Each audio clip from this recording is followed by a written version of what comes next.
This is the Khmer Times News. My name is Paolo Bonini, and these are your headlines. A firestorm of controversy has been ignited by compensation payments to victims. A baby killer is on the run, and we ask for your help to find him. And teachers in one school are assaulting children with shaving clippers. But first, to our headline story. The recent fire that engulfed a casino in Phoi Phet is back in the news for what many see as a gross injustice to the victims who were injured and killed by the inferno that destroyed not only the casino but many lives. The owner of the Grand Diamond City Hotel in Bante Minche province is now refusing to pay any form of compensation to the 57 Cambodians who were injured in the blaze. Those whose lives were altered beyond all recognition are calling foul, saying that the owner of the multi-million-dollar complex does bear some responsibility for the injuries and the deaths caused, and they are now seeking compensation. Mr. Haw Thaw, the National Security Fund provincial chief, said that he had met with the owner of the casino to discuss compensation for the Cambodian victims of the blaze, in which 28 people died. After the meeting, Mr. Thaw announced the owner won't provide any compensation to the Cambodians who were injured, and the owner said that he would only pay $1,000 to any Cambodian worker who died in the blaze. Yes, you did hear that right. The value of a life was judged to be a mere $1,000. Now that is not enough even to buy a motto. Mr. Thaw added in his statement that the casino owner also refused to pay compensation for the injured Cambodians, and the reason being, they said, that all the injuries were minor and there is no contract to show that they were employees.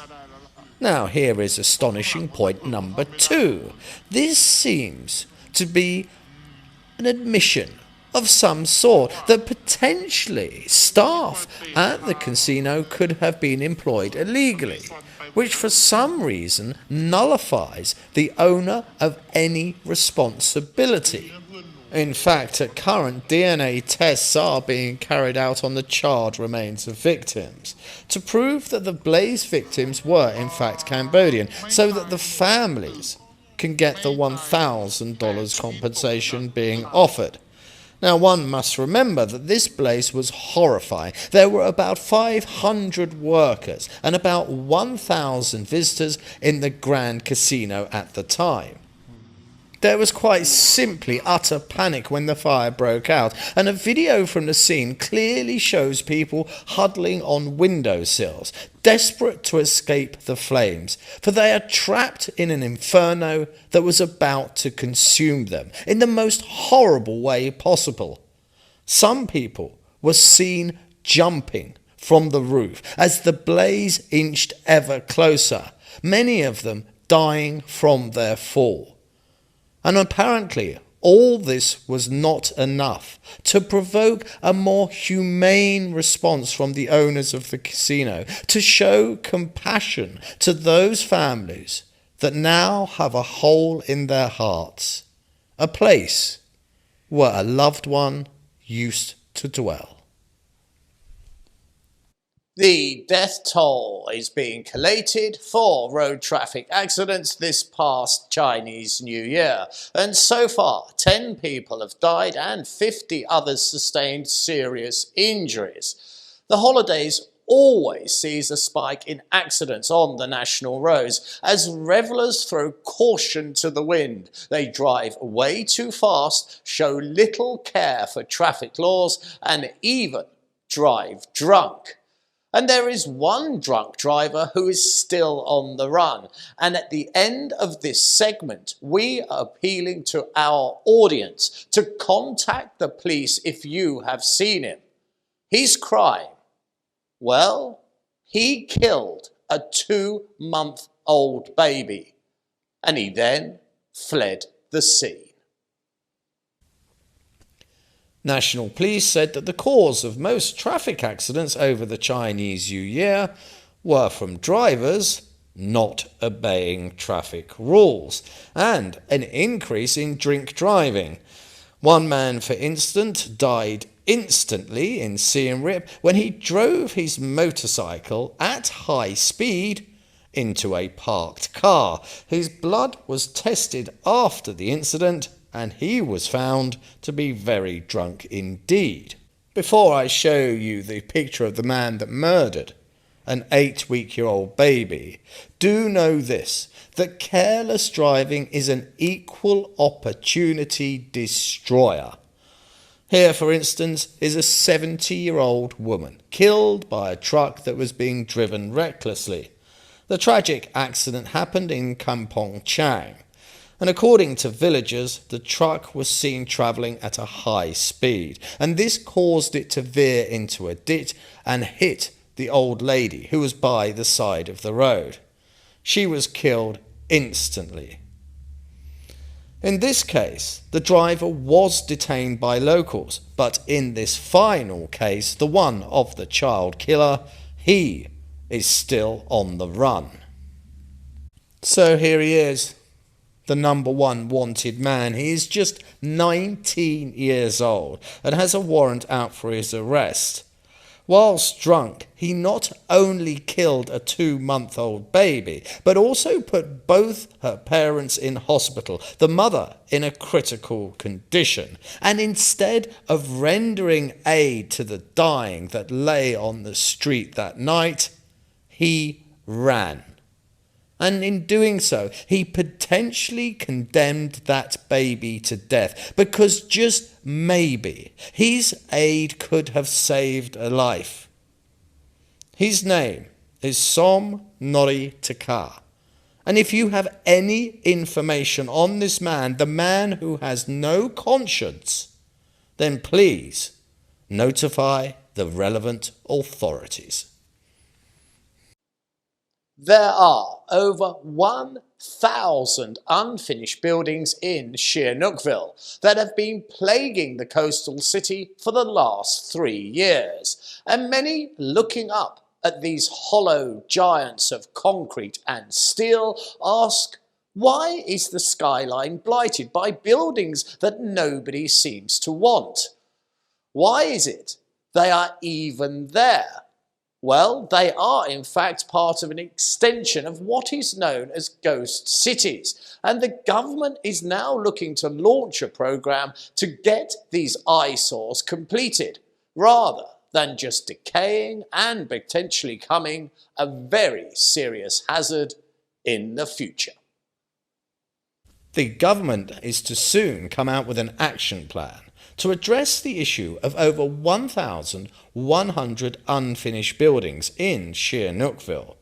And they have been the plague of the coastal city for the last 3 years, as they stand as a stark reminder of botched investments, mostly made by Chinese nationals. A meeting has been convened by the Ministry of Economy to address the issue and to evaluate the problem, to try and get construction completed. A statement by the Deputy Governor of Phra Sihanouk Province has also enforced this, saying that buildings must not be left to rot and must be completed.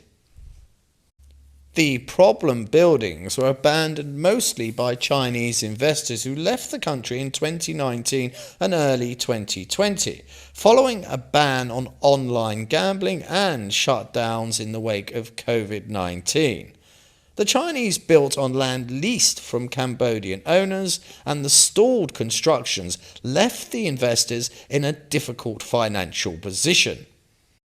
The Director General of International Relations told us at the Khmer Times, if China comes to invest It has to benefit the locals. But if Chinese investment upsets Cambodians, then there is no real relationship between the people of the two countries.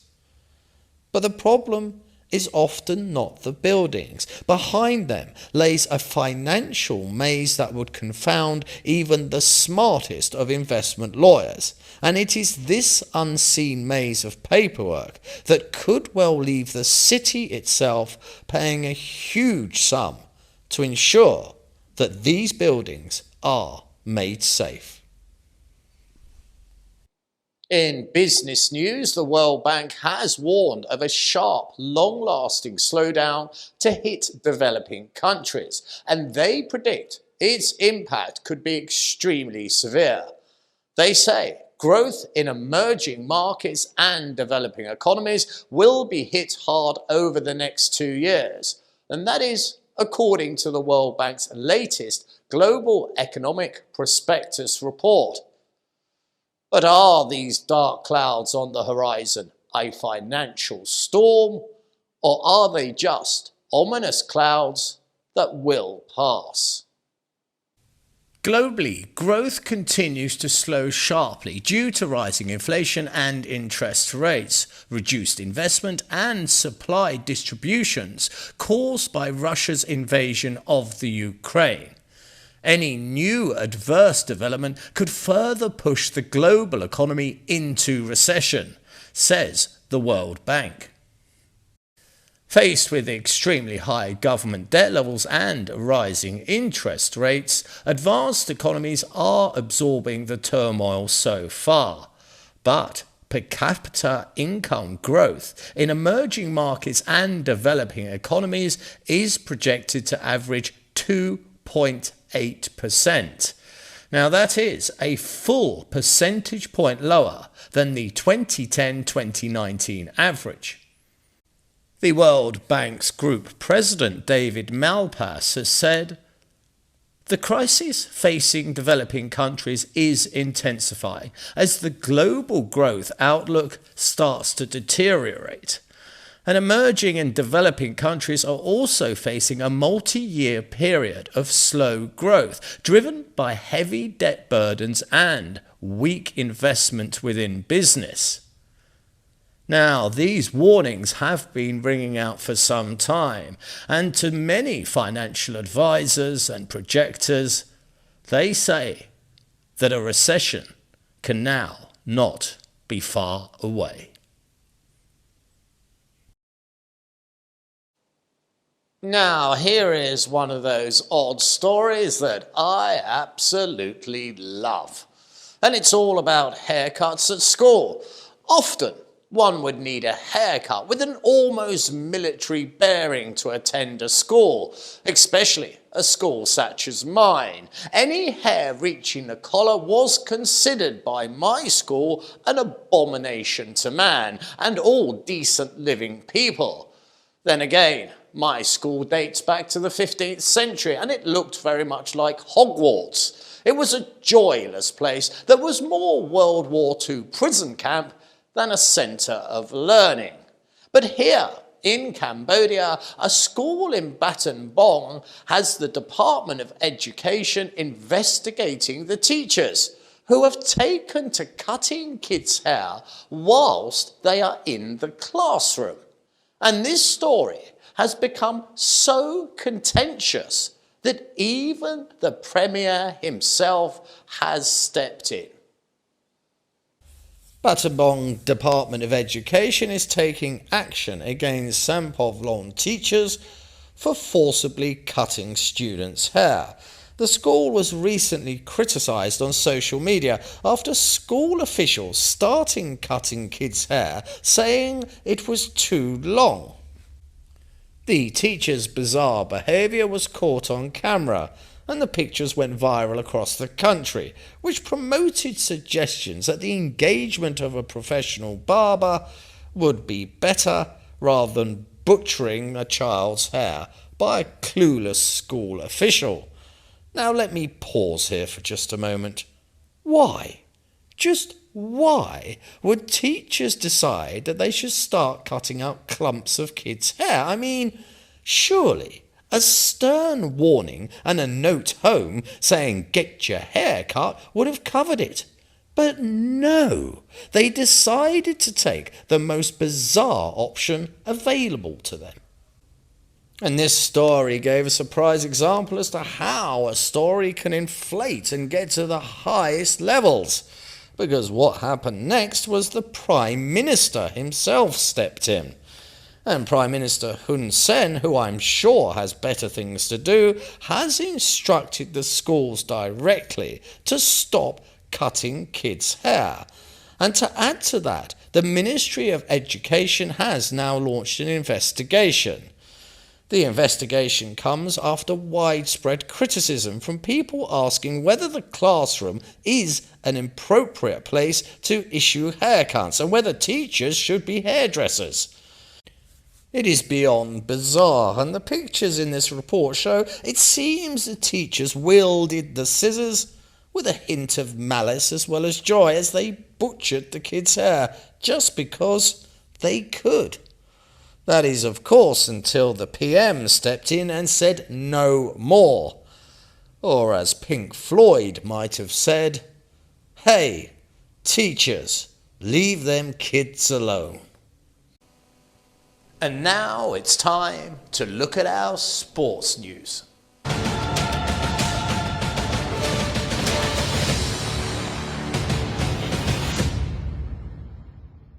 What we're not seeing on the screen at the moment is the tennis result, and Djokovic won. He beat the opponent really rather easily. It was such a shame because one does like the underdog to win sometimes, but unfortunately Djokovic just trampled him, so another big trophy lofted by him in Australia. Now, what you're looking at here is not the Premier League results, but the FA Cup results, and the first one there, Man City beat Arsenal. No, I'm an Arsenal fan, I didn't want that happening. What else do we have? We have Blackburn 2, Birmingham 2.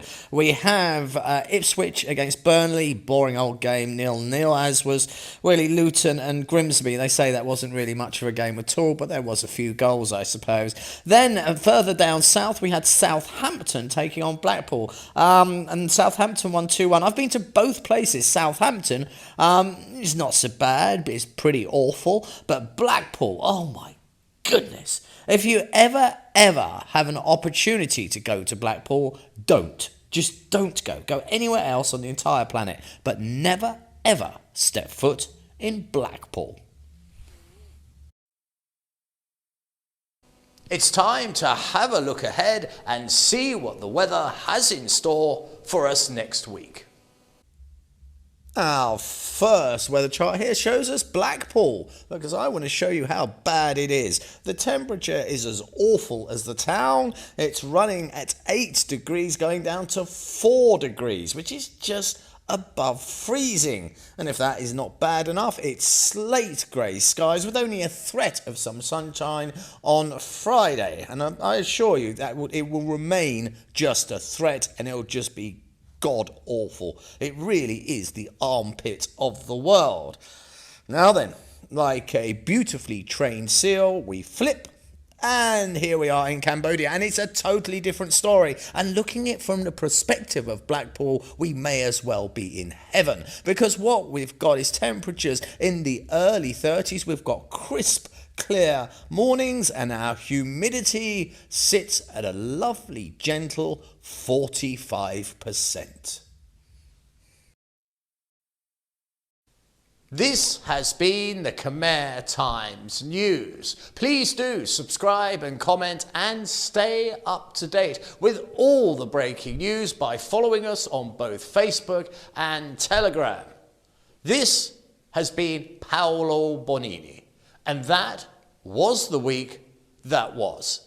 I'll see you next weekend for your weekly Roundup.